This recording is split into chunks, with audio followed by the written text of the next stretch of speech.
Assalamualaikum warahmatullahi wabarakatuh. Selamat sore dan salam sejahtera bagi kita semua. Kali ini saya akan menjelaskan profesi pendidikan, salah satunya yaitu tentang pengawas sekolah.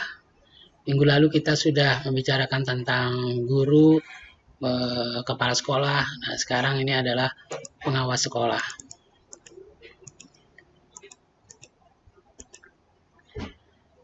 Pengertian pengawas sekolah.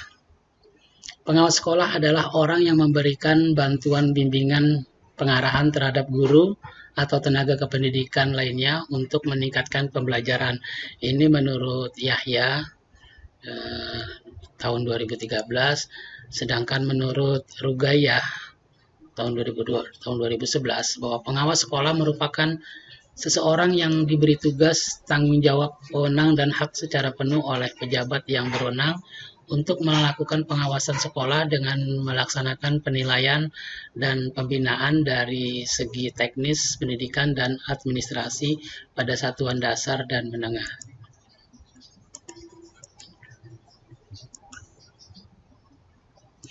Kesimpulannya, pengawas sekolah atau supervisor adalah personil yang memberikan layanan bantuan kepada personil sekolah dan lembaga pendidikan dalam rangka meningkatkan mutu pendidikan di lembaga pendidikan tersebut. Keberadaannya memberikan dorongan dan bantuan dalam menyelesaikan segala jenis dan bentuk persoalan yang muncul dalam pembelajaran dan manajerial di sekolah. Jadi di sekolah perlu adanya pengawas di sekolah. Pengawas sekolah sekali lagi tujuannya adalah untuk membantu guru ketika guru ada kesulitan di dalam proses pembelajaran di sekolah. Bisa juga membantu guru dalam menyusun rencana pembelajaran di sekolah apabila ada guru kesulitan atau mungkin metode pembelajaran di sekolah guru mengalami kesulitan bagaimana mungkin menyelesaikan permasalahan-permasalahan di sekolah baik dengan siswa maupun pada materi pembelajaran. Nah, di sini bisa dikonsultasikan dengan pengawas. Nah, itulah kegunaan fungsi pengawas di sekolah. Kemudian tugas pokok pengawas sekolah adalah 1. Membantu guru untuk lebih memahami dan menghayati tujuan-tujuan pendidikan atau standar kompetensi dan kompetensi dasar sehingga pencapaian tujuan pendidikan bisa berjalan dengan baik. 2. Membantu guru untuk lebih memahami kebutuhan-kebutuhan dan masalah-masalah yang dihadapi peserta didik. Membantu guru dalam menerapkan kepemimpinan efektif dalam rangka meningkatkan profesional guru. Membantu guru meningkatkan kemampuan penampilannya di dalam kelas.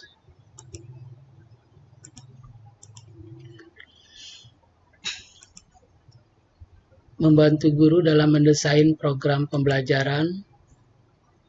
Kemudian membantu guru meningkatkan kompetensi, baik kompetensi kepribadian, pedagodik, profesional maupun sosial.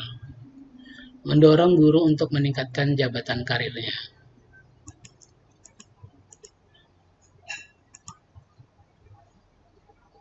Menurut Sihaan, bahwa tugas-tugas pengawas sekolah adalah yang pertama menyusun dan melaksanakan pedoman kegiatan tahunan, membimbing pelaksanaan kurikulum, membimbing tenaga teknis, membimbing tata usaha, membimbing penggunaan dan pemeliharaan sarana belajar serta menjaga kualitas dan kuantitas sarana sekolah, membimbing hubungan kerjasama dengan instansi pemerintah, dunia usaha, dan komite sekolah, dan menyampaikan laporan hasil pelaksanaan tugas.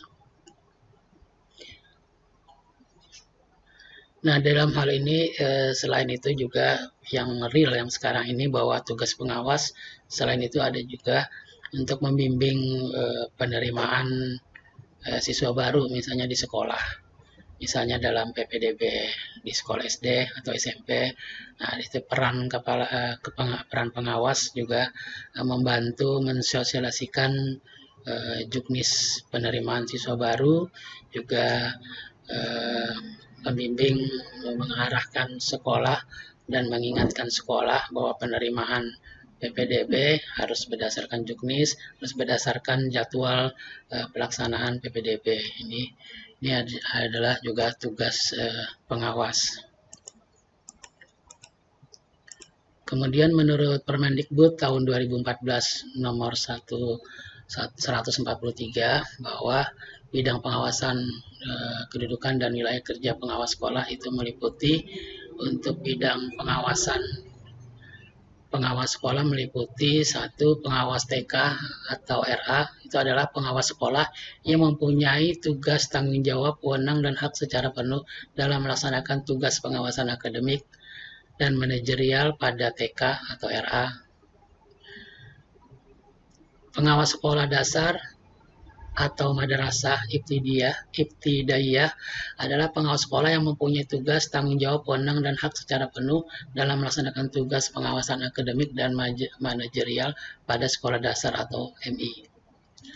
Kemudian ada pengawas sekolah rumpun mata pelajaran atau mata pelajaran adalah pengawas sekolah yang mempunyai tugas, tanggung jawab, wewenang dan hak secara penuh dalam melaksanakan tugas pengawasan akademik rumpun mata pelajaran yang relevan dengan tugas pengawasan manajerial pada SMP, MTS, SMA, dan SMAK atau MAK. Kemudian pengawas pendidikan luar biasa adalah pengawas sekolah yang mempunyai tugas, tanggung jawab, wewenang, dan hak secara penuh dalam melaksanakan tugas pengawasan akademik dan manajerial di pendidikan luar biasa. Kemudian ada juga pengawas bimbingan dan konseling. Itu adalah pengawas sekolah yang mempunyai tugas, tanggung jawab, wewenang, dan hak secara penuh dalam melaksanakan tugas pengawasan kegiatan bimbingan, konseling pada sekolah atau madrasah.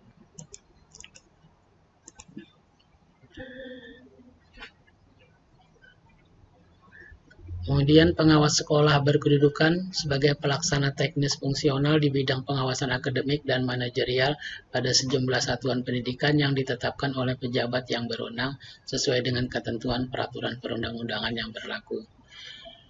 Kemudian menurut Permendikbud tahun 2014 bahwa wilayah kerja pengawas sekolah melaksanakan tugas pengawasan pada sekolah binaan dan dapat lintas satuan pendidikan pada provinsi, kabupaten, kota yang sama atau antar kabupaten kota yang sesuai dengan ketetapan pejabat yang berwenang. Adapun beban kerja dan pengaturan tugas pengawas sekolah adalah yang pertama, beban kerja pengawas sekolah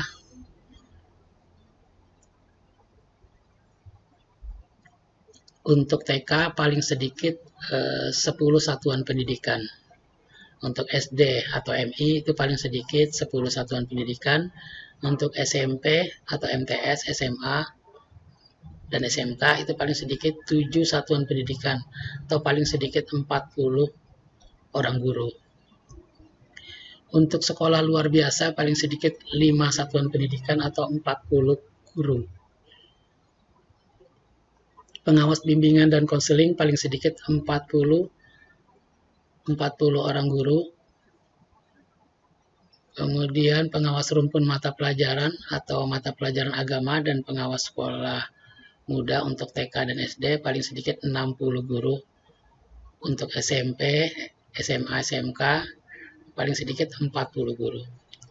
Pengawas sekolah yang bertugas di daerah khusus paling sedikit 5 satuan pendidikan lintas jenis dan jenjang satuan pendidikan. Mungkin itu yang dapat saya sampaikan tentang pengawas. Sampai di sini. Berikutnya nanti akan kita bahas lagi masih tentang pengawas. Sekian, terima kasih. Wassalamualaikum warahmatullahi wabarakatuh.